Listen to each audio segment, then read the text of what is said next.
different personalities, bitter and sweet memories, agreement and disagreement. Yet we continue to talk because learning is important.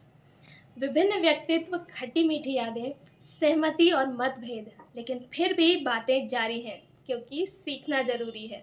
नमस्कार, मैं हूँ ऋषिका दीप और नई नारी के दूसरे एपिसोड में एक बार फिर से आप सभी का तहे दिल से स्वागत करती हूँ। मैं भारत हूँ और मुझ में मेरा भारत बसता है, कहने वाली देशभक्त कवयित्री। महिला काव्य मंच में मिली एक छोटी सी बच्ची को बेटू बेटू कहकर हमेशा के लिए अपना बनाने वाली, अपनी सखी को 10 रुपए की कीमत समझाने वाली, अनेक किताबों की लेखिका और महिला काव्य मंच की प्रदेश अध्यक्ष आज हमारे बीच हैं श्रीमती मोना बग्गा दिशा जी। आपका स्वागत है। नमस्कार। आप हमें अपने बचपन के बारे में कुछ बताएं। वो जो छोटी सी मोना थी उसकी क्या इच्छाएं रही होंगी, वो क्या बनना चाहती थी बड़े होकर, उसके बारे में कुछ बताइए। बचपन के बारे में बात करूँ तो बचपन बहुत खुशनुमा था, बहुत अच्छा, एकदम अल्हड़ जैसे बोलते हैं। और उस समय तो ये टीवी मीडिया ये सब इतनी चीज़ें नहीं हुआ करती थी और खेलने का भरपूर आनंद होता था। और चंचलता तो बहुत थी बचपन में और बहुत मस्ती किया करते थे। बहुत मज़े का बचपन बीता है, ये कह सकते हैं हम। आज का बचपन और उस समय का बचपन ज़मीन आसमान का अंतर है। ये तो बहुत डिफरेंस है। एक तो टेक्नोलॉजी की जो बात आ जाती है कि उस टाइम एक ऐसा समय था जब फ़ोन तक नहीं हुआ करता था, लोग चिट्ठियाँ लिखा करते थे, और आज का ज़माना है कि आज हम एक क्लिक पे किसी से भी बात कर सकते हैं, वो चाहे अपने देश में हो, कहीं बाहर में हो, कहीं पे भी बात किया जा सकता है। तो अपना बचपन बहुत अच्छा बीता। वही पानी में नाव भी बना के कागज़ की तैराते थे बारिशों में, और बहुत भीगते थे और बहुत घूमते थे, मस्ती करते थे। बहुत सारे दोस्त होते थे, लड़के लड़कियों का कोई भेदभाव नहीं होता था। बड़ा मज़ेदार बचपन बीता है हम सभी का, मेरा भी। परिवार का माहौल कैसा था? गांव का सिनेरियो था या कुछ मिड टियर सिटी का सिनेरियो था? कैसा था वो सराउंडिंग? समाज में कैसा उस समय का रहा होगा? परिवार और समाज और उस समय की बात अगर मैं बताऊं तो मेरा जन्म ही हज़ारीबाग का है और मिशन हॉस्पिटल का ही मेरा जन्म है। और मेरे परिवार में सब बहुत पढ़े लिखे दूरदर्शी लोग हुआ करते थे और सोच बहुत खुली थी, बिल्कुल संकीर्ण सोच वाले लोग नहीं थे। मेरे पिता बहुत ही खुले मिजाज के इंसान थे और उन्होंने हमेशा बेटियों को आगे बढ़ने की प्रेरणा दी। मेरे आइडियल रहे हैं, मेरे दोस्त रहे हैं, बहुत अच्छे मेरे पिता थे। और जिनके कारण, और मेरे घर में मेरी दादी भी जो थी वो खुद उतनी पढ़ी लिखी नहीं थी, लेकिन उनको इतना ज्ञान था कि उनसे हमें बहुत कुछ सीखने को मिला और बहुत खुला माहौल था। बिल्कुल हम कभी ऐसा नहीं समझे कि हम लड़की हैं या हमारे भाई लोग लड़के हैं तो उनमें कोई भेदभाव होना, या हमारे लिए स्कूल का चुनाव कुछ और उनके लिए कुछ और, ऐसी कोई बात नहीं थी। बहुत अच्छा माहौल रहा और बहुत खुलेपन का माहौल था। पढ़े लिखे लोग थे, सोच अच्छी थी। माता पिता हमेशा आगे बढ़ाने की ही कोशिश करते रहे और इन्हीं कोशिशों का नतीजा आज मैं हूँ। और फिर उस मोना बग्गा के बारे में बताइए जो कि बड़ी हो चुकी थी, कॉलेज में थी। फिर एक बचपन में होता है कि ये भी बनना है, ये भी बनना है, और मुझे डॉक्टर भी बनना है। अभी कभी टीवी पे देख लिया तो मुझे सैनिक भी बनना है, और फिर कभी मन किया तो एक्टर भी बनना है। लेकिन जब बड़े हो जाते हैं ना हम, तो धीरे धीरे दुनिया समझ आने लगती है। फिर लगता है कि धीरे धीरे क्लैरिटी आती है कि अच्छा ये इसमें करियर बनाया जा सकता है, तब करियर की बात आती है। तो उस समय के बारे में बताइए कि जब आपको समझ आने लगा कि क्या चल रहा है और अब ज़िंदगी में कुछ करने की ज़रूरत है, एक करियर बनाने की ज़रूरत है, तब आपने क्या सोचा था कि मुझे ये बनना चाहिए? स्कूल की पढ़ाई ख़त्म होते होते तक उतना ज्ञान उस समय लोगों को उतना नहीं होता था, और लड़कियां भी बहुत कुछ बढ़ चढ़ के नहीं करती थी। एक शुरू से दिमाग में रहता था कि हाँ पढ़ाई कर लेनी है, पढ़ लिख के अच्छे से डिग्री लेनी है और शादी, लास्ट ऑप्शन शादी हुआ करता था। लेकिन जब हम लोग कॉलेज में थे तो ऐसा कुछ लगता नहीं था कि हम लोग कुछ बहुत ज़्यादा कुछ हमने करना है, या जैसे आम बच्चे पल के बड़े होते थे उस पीरियड में तो होता था। उस समय का ज़माना ही कुछ और था। उस समय नए नए वो केबल वाले आए थे तो रामायण वगैरह हम लोग को देखने को मिलती थी। और केबल की प्रथा हुई थी 93 में। मैंने ये मीडिया को बहुत देखा सक्रिय होते हुए। उस समय। और उससे पहले हम लोग टीवी देखा करते थे, टीवी में कवि सम्मेलन भी आया करता था, लेकिन मैंने नहीं कभी सोचा था कि मैं इस तरह से कवि कवियत्री बनूंगी और मेरा ऐसा लिखना कभी होगा। स्क्रीन के दूसरे साइड भी मुझे हाँ, आना मुझे होगा। आना होगा ऐसा मैंने कभी नहीं सोचा था। हाँ, ये था कि अच्छे प्रोग्राम्स देखने की आदत बनी हुई थी और शौक इतना था टीवी देखने का कि फिल्में तो देखते ही देखते थे हम, और रामायण महाभारत वगैरह सीरियल्स आते थे। और उन दिनों रेणुका साहनी जी का और सिद्धार्थ काक जी का वो सब प्रोग्राम आया करते थे जो बहुत शिक्षा देते थे, भारत में क्या क्या चीज़ें हैं उनकी जानकारियाँ होती थी। तो मेरे शुरू से आदत रही कि मैं बहुत इच्छुक रहती थी कोई भी चीज़ को सीखने की, जानने की, समझने के लिए। तो मैं हमेशा टीवी लगा के कृषि दर्शन इवेंट आ रहा होता था तो मैं वो भी देखा करती थी। तो मुझे बहुत अच्छा लगता था। और कॉलेज में सभी फ्रेंड्स लोग तभी इंटरटेनमेंट होता था, सब बैठ के झुंड में बैठे हैं, गाना गा रहे हैं, कुछ कर रहे हैं, लेकिन कभी किसी का ऐसा कुछ व्यू नहीं था कि हम ये करेंगे या हम डॉक्टर बनेंगे, इंजीनियर बनेंगे। लेकिन पढ़ाई करते करते मेरे साथ पढ़ने वाले लोग भी बहुत आगे तक गए हैं। और मेरा लिखना तो क्लास 8 से शुरू हुआ था, 8वीं कक्षा से। मैं कहानियाँ लिखा करती थी, कविताएं नहीं लिखा करती थी। लेकिन फिर धीरे धीरे कविताओं में कैसे रुझान आया और कैसे मैंने कविताएं लिखना शुरू की ये मुझे भी नहीं समझ में आया। लेकिन कविताओं में बहुत संक्षेप में बहुत बड़ी बातें लिखी जाती हैं, जबकि उपन्यास या कहानी आप लिखते हैं तो काफ़ी वो लंबी होती है। तो इसी तरह से लिखना आया और लिखने लगी। और मैं उस समय माता पिता यही सोचते थे कि चलो बच्चों को कुछ उनके पैर पे, लड़कियों को खासकर उनके पैर पे खड़ा किया जाए, तो उनको या तो सिलाई सिखा दी जाए या कुछ और कोर्सेज करा दिया जाए। उस समय कंप्यूटर था, कंप्यूटर कोर्सेज करा दिया जाए, नई तकनीक आई थी। तो ये सब चीज़ें थी कि ये सब सीख के लड़कियां खासकर पैर पे खड़े रहें, जब उन्हें ज़रूरत हो तो वो किसी की मोहताज ना हो और अपना अर्न कर सके और अपने परिवार को भी चला सके अच्छी तरह से। तो मेरे पिता ने उस समय, मेरी माँ ने कहा सिलाई विलाई सीख लेती है, अच्छा है, सिलाई विलाई सीखनी चाहिए बच्चों को, कॉलेज के साथ साथ अपने कुछ कुछ गुण हो जाएंगे। कुकिंग क्लासेस बहुत चलती थी, डॉल्स बनाना, यही सब उस समय चला करता था ज़्यादा। तो स्कूल में भी सिखाया बिल्कुल जाता था ये बिल्कुल। सब। और उस समय स्कूल में सिलाई कढ़ाई तो सीख ही ली थी, क्योंकि एक पीरियड हुआ करता था सिलाई का उस समय। लेकिन मेरे पिता बहुत खुले विचारों के थे, उस समय ब्यूटिशियन का कोर्स उन्होंने मुझे करवाया।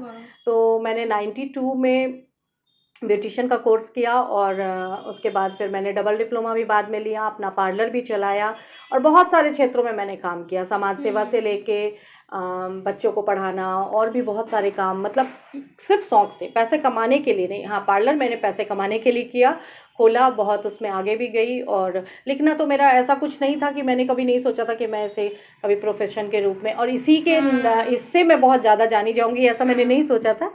लेकिन ये बहुत अच्छा लगता है कि दिल की बातें दिल तक पहुंचती है और जो लिखते हैं उनको आगे ला पाती हूँ एक मंच में, तो बहुत खुशी होती है कि किसी की डायरी एक अलमारी में बंद ना होकर सबके सामने आती है, उसके विचार, उसके भाव, उसकी जो लिखने की शक्ति है वो बाहर आती है। तो मुझे बहुत खुशी होती है इस बात को लेके। तो यही था कॉलेज और यहाँ तक का सफ़र वैसा ही था।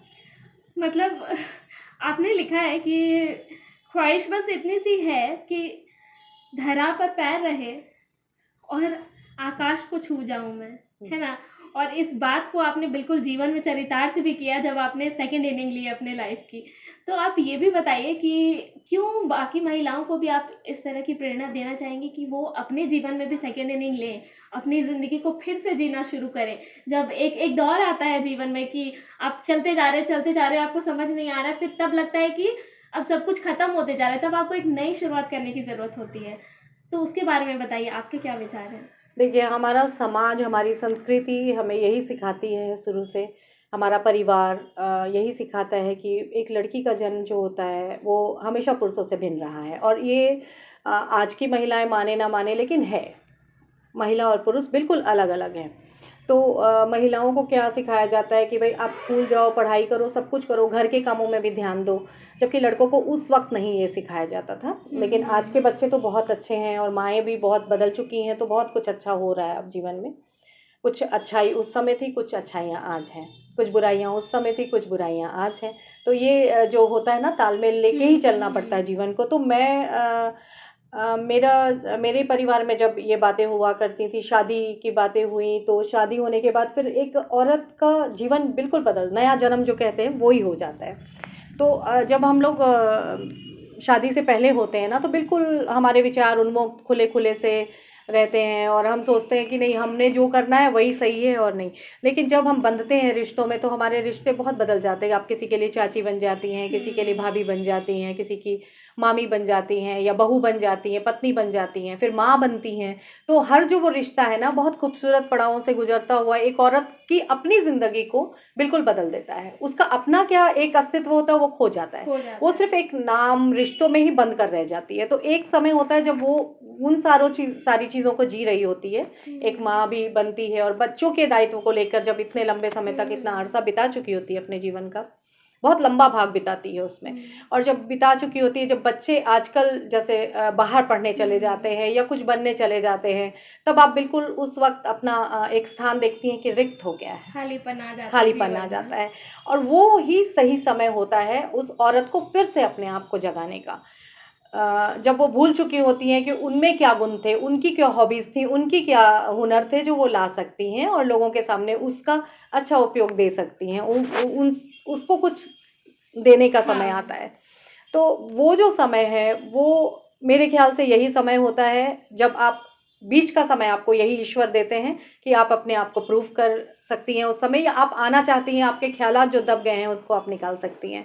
और उसके बाद फिर वही होता है कि बच्चों की शादी होती है, फिर वो अलग जिम्मेवारियों में आप जाती हैं। लेकिन जब आप ये पड़ाव शुरू हो जाता है आपका और आप जब समाज को, दुनिया को, अपने आप को एक सुकून भरी ज़िंदगी देती हैं, तब आपका ये पड़ाव साथ साथ में चलता है उन सब चीज़ों के साथ। तो ये समय सही है। और मैं औरतों को इसलिए बोलती हूँ कि आपके अंदर बहुत सारे गुण हैं, अच्छे गुणों को हमेशा सबके सामने बांटिए, अच्छी चीज़ों को हमेशा बांट कर करना चाहिए। हमें बचपन से यही सिखाया जाए, अच्छी चीज़ों को बांटिए, बुरी चीज़ों को ख़त्म कीजिए। और कोई खाना भी होता है तो हम बांट के खाते हैं, तो उसी तरह आपके गुण हैं तो आप बांट के करिए। आपका गुण हो सकता है किसी के लिए बहुत बड़ी प्रेरणा हो जाए, बहुत हम बड़ी उस बात टाइम हो इतना जाए। डीमोटिवेट हो जाते हैं ना कि लगता है कि मतलब मुझ में कुछ है ही नहीं, लेकिन बात ऐसी होती नहीं है, वो हमारी सोच में वो चीज़ आ जाती है। हाँ, और जैसा कि आपने कहा कि जब हम एक शुरुआत करते हैं तब वो एक स्टार्टिंग अपने आप हो जाता है, और फिर तब आप जब एक बार लग जाते हैं तब आपको समझ में आने लगता है कि नहीं, मुझ में भी कुछ है। बिल्कुल, बिल्कुल। जैसे हम पानी डालते हैं, कहीं पानी होता है, आप देखेंगे पानी जहाँ ढलान होती है वहाँ निकल जाता है। कोई चीज़ वहाँ रास्ता रोक रहा होता है, पत्थर पड़ा हो या कोई सामान पड़ा हो, फिर वो बगल से रास्ता बना लेता है। तो बस जीवन वही है, आपको बस उसी तरह से निकलना होता है अपना रास्ता बनाते हुए। तो आप जब अपना रास्ता बनाते हुए जाते हैं तो आपके ज़मीन पे ही पैर रहते हैं और आप आसमान को छूते हैं। आसमान को छूते बिल्कुल। हैं, बिल्कुल। इसी तरह आपकी कविता में आपके ये विचार हैं, वो बिल्कुल झलक रहे हैं, और वो मैं यहाँ पे मेंशन करना चाहती हूँ। 4 पंक्तियाँ जो आपकी ही लिखी हुई हैं, जी, मैं जी। पढ़ना चाहती ज़रूर। हूँ। थोड़ी ज़िद किए, दिल के कोने में मोहब्बत लिए, अभी ज़िंदा हूँ मैं, ख्वाबों को धोंकने से हल्की-हल्की साँस दिए, उड़ने की चाह लिए, अब भी ज़िंदा हूँ मैं। सोचती हूँ, समझती हूँ, समझाती हूँ, अपने अंतर मन में चल रहे द्वंद्व को मैं कुछ तो कहूँ, लेकिन कौन हूँ मैं, अभी इसकी तलाश बाकी है। बस यूं ही जाने कैसे ये ख्याल आया, मैं अब भी जिंदा हूँ, अब भी जिंदा हूँ मैं। जी। अपनी कोई एक कविता सुनाए, हम आपके मुख से सुनने के लिए आतुर हैं। ज़रूर सुनाती हूँ मैं। मेरी यहाँ पे बहुत सारी किताबें हैं और अभी जब मैं निकाल रही थी ये किताबें आपको दिखाने के लिए और लोगों से बात करने के लिए, तब मैंने इसमें अपनी एक कविता देखी। बहुत सारी किताबें आई हैं साझा संग्रह। मैं आपको अपनी कविता सुनाती हूँ इसमें से ही एक, क्योंकि नारी मन लिखने का मेरा मन हमेशा हुआ है और मैं हमेशा नारी मन को लिखती हूँ। तो नारी मन से ही हम कविता लेते हैं। कितनी नाजुक हो तुम, कितनी मूल्यवान हो तुम, हंसती हो तो फूल खिलते, रोती हो तो प्रलय आ जाते, बहुत स्वाभिमानी हो तुम, मृदुल सौम्य और मधुर हो तुम, दया से ममता से ओतप्रोत हो तुम, हर बोझ उठाने की हिम्मत तुझ में, संयम रख जीवन बिताने की शक्ति तुझ में, लोक लाज का दर्पण हो तुम, पीढ़ियों का तर्पण हो तुम, सागर की गहराई से गहरी देवियों का रूप हो तुम, लाद पीठ पर जिम्मेवारियों को डोर बांध प्रेम की तुम, चढ़ जाती हो पर्वत पर भी, हे रे स्त्री ईश्वर की सबसे खूबसूरत कृति, कितनी भोली हो तुम, कितनी सरल हो तुम, नियंत्रण कर हर क्षेत्र सब जहान हो तुम, सारी धरती सारा आकाश सारा ब्रह्मांड हो तुम, सारा ब्रह्मांड हो तुम।